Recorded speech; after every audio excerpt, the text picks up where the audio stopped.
बिस्मिल्लाहिर्रहमानिर्रहीम, अस्सलाम वालेकुम। मैं हूं अरमान साबिर। और मैं हूं फारूक समी। ज़हीर केस में क्या डेवलपमेंट हुई है और आज ज़हीर केस की समाअत थी कराची में सिंध हाई कोर्ट में। तो सिंध हाई कोर्ट में क्या डेवलपमेंट हुई है और उसके बाद फिर अब आगे क्या क्या हो सकता है, इस पर भी बात करेंगे। लेकिन पहले क्या डेवलपमेंट हुई है ये जानते हैं फारूक समी से। फारूक समी, व्यूअर्स को बताइएगा आज क्या डेवलपमेंट हुई है। अच्छा जी, सिंध हाई कोर्ट में आज केस की समाअत थी और ये वो केस है जिसमें कराची से एक लड़की पसंद की शादी के लिए लाहौर गई थी और वहाँ की उसने शादी, लड़की कहती है मैंने पसंद की शादी की। अब तक के दो अदालती बयान के मुताबिक, और वालिदैन कहते हैं कि ये बहला फसला या बहका के ले जाया गया था और ये एक तरह का अगवा है। तो इस केस के अंदर समाअत हुई तो मुलजिम ज़हीर की जो प्रोसिक्यूटर जनरल सिंध और केस के तफ्तीशी अफसर DSP सईद रिंद थे, उनके खिलाफ दरख्वास्त पर आज समाअत हुई और अदालत ने इस दरख्वास्त को नाकाबिल समाअत करार दे दिया। यूँ जो है ये केस में इस फरीक की जानिब एक हम ये कह सकते हैं कि उनके जो होप्स हैं वो पूरी नहीं हुई हैं और उनको कोई पॉजिटिव रिस्पॉन्स नहीं मिला इस दरख्वास्त पर। अदालत ने जो मुल्ज़िम की दरख्वास्त को जब मुस्तरद किया तो वकील मुद्दई मुकदमा जो थे उनकी जानिब से जो आर्गूमेंट्स किए गए वो ये थे कि केस का जो चालान है वो जमा हो चुका है, ट्रायल शुरू हो चुका है, मुल्ज़िमान पे फ़र्द जुर्म आयद हो चुकी है और मुल्ज़िमान की ये दरख्वास्त जो है इस हवाले से नाकाबिल समाअत है। इसी तरह जो वकील मुद्दई मुकदमा का जहाँ ये मौक़िफ़ था, वहीं जो प्रोसिक्यूटर थे सलीम हैदर, उनकी जानिब से भी यही आर्गूमेंट्स दिए गए, यही दलाइल दिए गए।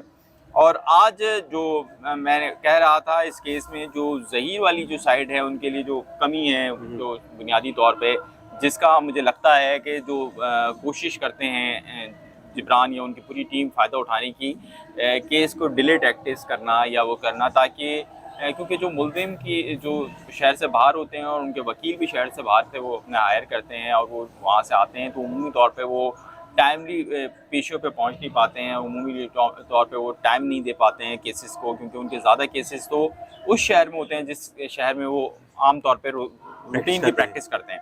तो यही वाला मामला हुआ जनाब। जो उनके वकील थे, सीनियर वकील आमिर नियाज़ एडवोकेट जो थे, वो उनके जूनियर पेश हुए। उन्होंने कहा कि जनाब हमारे जो सीनियर हैं यानी आमिर नियाज़ एडवोकेट हैं वो इस्लामाबाद हाई कोर्ट में इस वक्त मसरूफ़ हैं और इस वजह से वो यहाँ पेश नहीं हो सके। उनकी तरफ से भी चाहते थे कि वो थोड़ा सा टाइम गेन कर लें, लेकिन वो टाइम गेन नहीं हो सका। और मुल्ज़िम ने जो तफ्तीशी अफसर और प्रोसिक्यूटर जनरल सिंध के ख़िलाफ़ तौहीन अदालत की कार्रवाई के लिए कंटेम्प्ट कोर्ट के लिए जो दरख्वास्त दायर की थी, उसको जो है फिर अदालत ने मुस्तरद कर दिया।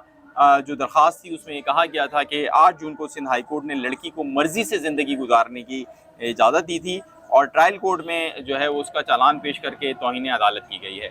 अब इस दरख्वास्त को क्योंकि मुस्तरद कर दिया गया है और आज ज़हीर के जो केस में जो मैं जो नोटिस कर रहा था चीज़ें जो मुस्तक़बिल में होने जा रही थी, उसमें एक चीज़ थी कि जो ज़हीर के वकला हैं वो मुस्तक़बिल में मैं ये कहता था कि वो उनको सबसे बड़ा जो इशू होगा या ज़हीर की टीम को, लीगल टीम को, वो ये होगा कि वो क्योंकि शहर से बाहर से आते हैं तो लिहाजा अगर ये जितना डिले होगा तो उसका जो फ़ायदा होगा वो मुखालिफ फ़रीक होगा। हर केस में यही होता है जिसमें एक फ़रीक जो है वो शहर का हो, दूसरा फ़रीक शहर से बाहर का हो, तो जो शहर का फ़रीक होता है उसको ज़रा फेवर ही रहती है।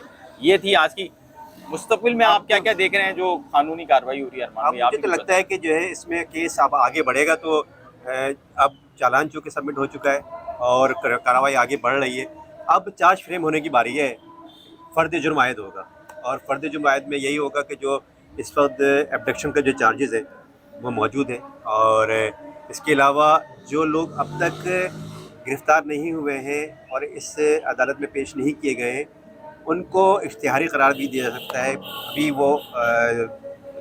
अभी एब्सकॉन्डर्स हैं वो, अब उनको शनाख्ती कार्ड जब्त होंगे, शनाख्ती कार्ड जब्त होंगे उनके पास जो है, फिर उनको प्रोक्लेम्ड ऑफेंडर्स करार दिया जाएगा। बहनों सूबाई जितने भी आपके इश्तिहारी मुल्ज़िम हैं उनके इश्तिहारात भी जाएंगे। एक टास्क फोर्स होती है जो कि अरमान भाई आप तो जानते ही हैं अपने नाज़रीन के लिए, एक टास्क फोर्स होती है, बुनियादी तौर पर उसका काम होता है कि सूबों के माबैन अगर कोई मुल्ज़िमान हों ऐसे जो कि क्रिमिनल ऑफेंस के हों या किसी भी हों और लेकिन उनको अदालतों ने डिक्लेयर कर दी हों, तो फिर उनकी ट्रैवलिंग को भी रोका जाता है। उनको हर सूबे में फिर ये बोला जाता है कि जनाब आपकी पुलिस के पास अगर इसकी दस्तावेज़ात फराहम कर दी जाती हैं, एक सूबाई टास्क फोर्स होती है वो काम करती है और उसके बाद जो है उस हवाले से मुल्ज़िमान का डेटा जमा किया जाता है कि फ़लाँ जगह है, तो फिर उसकी गिरफ्तारी अमल में लाई जाती है। तो ये एक प्रोसेस शुरू हो जाएगा। बिल्कुल, ये प्रोसेस भी शुरू हो जाएगा। उसमें जो प्रोक्लेम्ड ऑफेंडर्स हैं या इश्तिहारी मुल्ज़िम हैं उनमें कयास यही है कि जो उनकी वालदा है, ज़हीर की वालदा, ज़हीर और शब्बीर की वालदा, वो अब तक पेश नहीं की हुई है, तो उनको भी जो है वो इश्तिहारी मुलजिम करार दिया जा सकता है और उसमें मज़ीद जो मतलूब अफराद हैं उन सबको भी इश्तिहारी मुलजिम करार दिया जा सकता है। उसके बाद मज़ीद केस आगे बढ़ेगा और इसमें जो है वो अब लगता ये है कि ये केस, मुझे नहीं लगता फ़ारूक समी कि इस केस में जो है वो कोई अब जो सर्कमस्टेंसेस हैं और जो सर्कमस्टेंशियल एविडेंस है जो अब तक जो केस जिस तरह जा रहा है, अब ये लगता है कि केस जो है वो इसका रुख कहीं और हो रहा है। अब इसका रुख जो है वो मुद्दई जो है उनकी तरफ ज़्यादा झुका होता चला जा रहा है। तो अब लगता ये है कि हो सकता है ट्रायल कोर्ट में जो है वो ये झुकाव वहाँ चला जाए, हो सकता है, या अभी फ़ैसला जो है वो मुद्दई के हक़ में आ जाए। तो अभी कुछ कह ही नहीं सकते, लेकिन जो भी फ़ैसला आएगा वो फिर हाई कोर्ट में जाएगा, हाई कोर्ट में चैलेंज होगा और हाई कोर्ट के बाद फिर सुप्रीम कोर्ट में भी जा सकता है ये। तो अभी बहुत अरसा लगेगा इसमें। अभी यहाँ सिर्फ ट्रायल कोर्ट में ही मेरे ख़्याल से 1.5 से 2 महीने लग सकते हैं।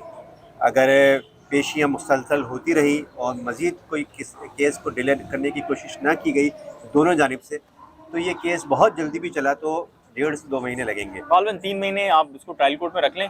जी हाँ, मैक्सिमम का मैं टाइम दे रहा हूँ। उसके अलावा इसके साथ साथ जो मैं चीज़ नोटिस कर रहा हूँ ये कि जिन्होंने अगर कहीं से ज़मानत ले भी लिए ना तो बख्शे वो भी नहीं जाएंगे, सबके खिलाफ जाएगी दरख्वास्त के जो अदालत में पेश नहीं हो रहा। अदालत में पेश होना ज़रूरी है ट्रायल कोर्ट में, चाहे उनकी वालदा ने ज़मानत ले ली हो या किसी शख्स ने भी इस केस से जुड़े हुए ज़मानत ले ली हो, उसको अगर वो अदालतों में मुसलसल पेश नहीं होता रहा तो उसको सामना करना पड़ेगा अदालतों का। अदालत में उसको वारंट देंगी, उसको बुलाएंगी और उसके बाद केस चलेगा। अदालत अपनी सुपरमेसी कायम करेगी, हर केस में करती है, इस केस में भी करेगी।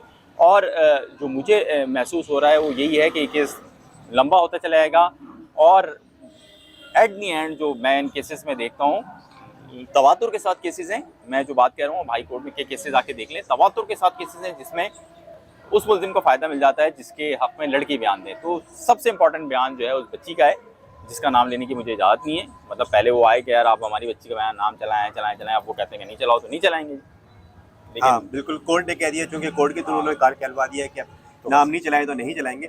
लेकिन अभी भी मामला ये है कि जब तक वो मुबैना महूविया जो है वो जब तक बयान उसका मुबैना मुल्ज़िम जो है ज़हीर के हक़ में है तो उसके हक़ में माना जाएगा। और अगर वो फ़ैसला कर लेती है कि नहीं जी अब बयान जो है मुझे जब तक तब्दील करना है, और अब वो जो है वो अगर वालिदैन की तरफ जाना चाहती है या वालिदैन के पास जाना चाहती है तो भी उसकी जो राय है उसको ज़्यादा अहमियत दी जाएगी।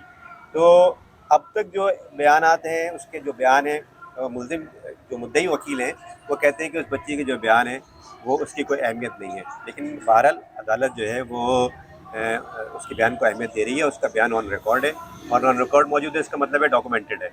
तो डॉक्यूमेंट में मौजूद है, ऑफिशियल रिकॉर्ड है उसके बयान का। और अब तक जो बयान है वो ज़हीर के हक़ में जा रहा है। आगे क्या बयान होता है उसका, अगर बयान मज़ीद उसकी कोई बयान लेने की ज़रूरत पड़ती है या ख़ुद बयान वो देना चाहती है और अदालत उसका बयान रिकॉर्ड करती है तो वो क्या बयान देती है, नया बयान उसका क्या सामने आता है, तो ये उसके बयान पर मुनहसर है।